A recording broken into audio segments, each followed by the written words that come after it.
जो होता है वो दिखता नहीं और जो दिखता है वो होता नहीं। नमस्कार, मैं हूं नीलू और ऐसा मैं इसलिए कह रही हूं क्योंकि ईरान, अमेरिका, इजराइल युद्ध में कुछ ऐसा ही दिखाई दे रहा है जो ट्रंप को पागल बना रहा है। ईरान वो कर रहा है जिसकी कल्पना तक अमेरिका ने नहीं की थी, ट्रंप ने नहीं की थी, क्योंकि अमेरिका और इजराइल ने 28 फरवरी को ईरान पर हमला करते हुए बड़े बड़े दावे किए। इसके जवाब में ईरान ने न सिर्फ अमेरिका और इजराइल बल्कि दुनिया को भी चौंकाया है। ईरानी मिसाइलों ने इजराइल में तबाही मचाई, खाड़ी देशों में अमेरिकी सैन्य बेसों पर हमले किए, वो भी इतने सटीक कि जहां हमला हुआ वहां कुछ नहीं बचा या भारी नुकसान हुआ। और इसके पीछे है रूस और चीन। जी हां, ईरान के अमेरिकी सैन्य ठिकानों पर सटीक हमलों की वजह चीन और रूस से मिली मदद है।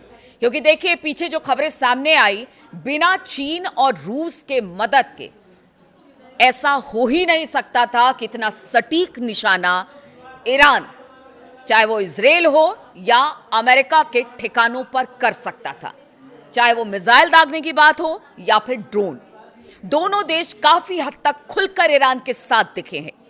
अल जजीरा के मुताबिक 3 सीनियर अमेरिकी अधिकारियों ने द वॉशिंगटन पोस्ट को बताया कि रूस ने ईरान को संवेदनशील खुफिया जानकारी और पश्चिम एशिया में तैनात अमेरिकी जंगी जहाजों और विमानों की लोकेशन दी। ऐसा कुछ दिन पहले ही अभी दावा किया गया था इन अखबारों की तरफ से, और इसलिए ये अहम है क्योंकि लड़ाई टैंकों से इस बार नहीं बल्कि radar beam, satellite feed, encrypted coordination यानी साझेदारी से लड़ी जा रही है, और इसका खामियाजा अमेरिका और इजराइल को उठाना पड़ा है।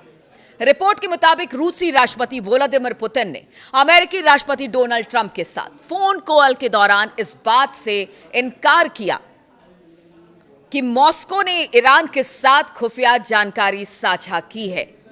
देखिए, ये भी एक तरीके का वॉरफेयर ही है कि आप अपनी सेना नहीं उतारते हैं, क्योंकि सेना उतर गई और सेना अगर सामने से या फिर विमान अगर किसी देश के निकल आते तो कहा यह जाता है कि वो देश भी अब इस लड़ाई या किसी भी लड़ाई में शामिल हो गया। इसलिए यहां पर ऐसा कुछ नहीं दिखाई दे रहा है, लेकिन इस बार का वॉरफेयर बिल्कुल अलग है। हालांकि इस इनकार से जमीन की स्थिति में बदलाव नहीं आता है, यानी रूस ने कह दिया और अमेरिका ने मान लिया, यह हो नहीं सकता है। रूस कर रहा है मदद। रूस को यूक्रेन युद्ध में ईरान से ड्रोन और गोला बारूद मिले और वो मदद कर रहा है। रूस जानता है कि अमेरिका ने यूक्रेन को लगातार ऐसी खुफिया जानकारी दी जिसका इस्तेमाल रूसी ठिकानों पर हमला करने के लिए किया गया। इसमें व्लादिमीर पुतिन के घर और दफ्तर को निशाना बनाने की कोशिश शामिल है। ऐसे में मॉस्को खुफिया जानकारी के जरिए एक तरह से अमेरिका से अपना बदला चुकाने का भी काम कर रहा है कि जो काम आपने किया वो अब मैं कर रहा हूं, तो इसमें गलत क्या है। हालांकि इनकार दोनों तरफ से, यानी अमेरिका ने यूक्रेन युद्ध और रशिया युद्ध के बीच में भी किया, और अब ईरान, अमेरिका, इजराइल के बीच में अगर रूस का नाम आ रहा है तो रूस भी इससे इनकार कर रहा है। सीआईए के पूर्व अधिकारी ब्रूस रिडेल ने कहा कि आधुनिक युद्ध में कोऑर्डिनेशन सबसे अहम है। कोई पक्ष अगर जानता है कि दुश्मन कहां है तो उसकी जीत लगभग तय मानी जाती है, और यही इस युद्ध में भी हो रहा है, क्योंकि रूस की खुफिया जानकारी ईरान को अमेरिकी और इजरायली संपत्तियों का पता लगाने में ऐसी सटीकता दी है जिसे तेहरान अकेले हासिल कभी नहीं कर सकता था। ईरान के पास सैन्य टोही सैटेलाइट सीमित हैं, यानी इतने फ्रंट पर अगर ईरान हमले कर रहा है, पूरे अरब देश की बात कर ली जाए, इधर हॉर्मुज ले लीजिए, उधर इजराइल ले लीजिए, और अब तो इराक तक पहुंच गई है ईरान की ड्रोन और मिसाइलें, तो कहा यह जा रहा है कि ईरान के पास सैन्य टोही सैटेलाइट बहुत कम है, और बिना किसी के मदद के तो इतनी जबरदस्त तरीके से इतने टारगेट करके हमला नहीं हो सकता। यह खुले समुद्र में नौसैनिक संपत्तियों पर नजर रखने के लिए अपर्याप्त है। जिस तरह से मैं आपको बता रही हूं कि अलग अलग जगहों पर जिस तरह से ईरान हमले कर रहा है, उसके लिए तो यह बहुत कम है। दूसरी ओर रूस के पास उन्नत हवाई निगरानी नेटवर्क है जो तेहरान को 24 घंटे ऑप्टिकल और रडार इमेजनरी दे रहा है। कुवैत में अमेरिकी सैन्य ठिकानों पर ईरान का सटीक ड्रोन हमला रूसी मदद को दिखाता है, और इस हमले में 6 अमेरिकी सैनिक मारे गए थे। आपको याद होगा, ईरान में चीन की भूमिका रूस के मुकाबले कम आक्रामक दिखती है, यानी अभी रूस तो दिखाई दे रहा है, लेकिन चीन बहुत ज्यादा दिखाई नहीं दे रहा है। लेकिन कहा जा रहा है चीन भी खुलकर साथ है, और इसका महत्व है किस तरह से है और चीन किस तरह की चीजें प्रोवाइड कर रहा है वो भी आपको बताते हैं ईरान को। तो चीन ने हालिया वर्षों में ईरान के इलेक्ट्रिक युद्ध के परिदृश्य को नया रूप दिया है। ईरान में चीन की भूमिका रूस के मुकाबले कम आक्रामक दिखाई देती है, लेकिन इसका महत्व बहुत ज्यादा है। चीन ने हालिया वर्षों में ईरान के इलेक्ट्रॉनिक युद्ध के परिदृश्य को नया रूप दिया है। चीन ने हाल ही में ईरान में उन्नत रडार सिस्टम दिया। ईरानी सेना के नेविगेशन को अमेरिकी जीपीएस से हटाकर चीन के एनक्रिप्टेड बीएडीओ, जिसकी स्पेलिंग है BEIDOU 3 पर ट्रांसफर किया है। चीन ने ईरानी सेना के लिए सिग्नल इंटेलिजेंस और इलाके की मैपिंग में सहायता के लिए अपने उपग्रह का इस्तेमाल किया।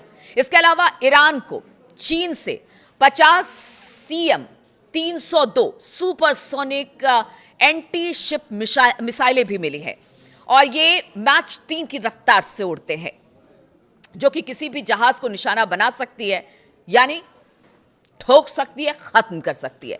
सैन्य विश्लेषक इसे कैरियर किलर भी कहते हैं। और आप सोचिए कि अब ये ईरान के पास है, और इसीलिए कहा जा रहा है कि स्ट्रेट ऑफ हॉर्मूज में जो बारूदी सुरंग बिछाई गई है, और साथ ही चीन की ये मिसाइल कहर बरपा रही है, और आगे आने वाले दिनों में ये कहर बरपाएगी। पश्चिमी एशिया की बात की जाए तो पश्चिमी एशिया का जो शक्ति संतुलन है खाड़ी देश क्षेत्र में, वो दशकों से अमेरिका और इजराइल की तकनीकी श्रेष्ठता का बोलबाला है। यह श्रेष्ठता अभी है, लेकिन इसे ईरान से टक्कर मिली है। ईरान ने चीनी हार्डवेयर और रूसी खुफिया जानकारी की मदद से अमेरिका जैसी महाशक्ति को चैलेंज किया है। मौजूदा युद्ध के पहले 2 हफ्ते में ईरान ने कई मौकों पर अमेरिका को चौंकाया है। एक्सपर्ट का कहना है कि रूस और चीन ने ईरान की मदद के लिए अपने सैन्य टुकड़ियां नहीं भेजी, इसके बजाय वो कुछ ऐसा कर रहे हैं जो ज्यादा स्थायी मदद है और घातक भी है। वो ईरान को युद्ध में दुश्मन की सीमा के अंदर देखना सिखा रहे हैं। ईरान के साथ चीन और रूस की मदद इस युद्ध में खाड़ी क्षेत्र का शक्ति संतुलन बदल सकती है, और कहा यह जा रहा है अगर इसी तरह से ईरान लड़ता रहा अमेरिका से और इजराइल से, तो जो दबदबा इजराइल का था अमेरिका के थ्रू इस पूरे क्षेत्र में, वो शायद बदल जाए। और जिस तरह से अमेरिका अरब क्षेत्रों में अपना दबदबा बनाए हुआ था, और अपना एक तरह से कह लीजिए कि जितने एयर बेसेस थे या फिर उनका अच्छा खासा पैसा था, कहीं ऐसा ना हो कि इस लगातार हमले के बाद अमेरिका को बैकफुट पर आना पड़े, अमेरिका को अरब देशों को छोड़कर जाना पड़े, क्योंकि हालात फिलहाल तो यही बता रहे हैं। इसीलिए कहा जा रहा है कि ईरान को कमजोर समझने की भूल अमेरिका और इजराइल ने कर दी है, लेकिन जिसके पीछे चीन और रूस हो, उसके लिए कोई भी लड़ाई जीतना बहुत मुश्किल नहीं होगा। अब आने वाले दिनों में और किस तरह से स्थिति बनती है, लगातार इसकी जानकारी हम आपको देते रहेंगे। फिलहाल बहुत बहुत शुक्रिया हमारे साथ जुड़ने के लिए।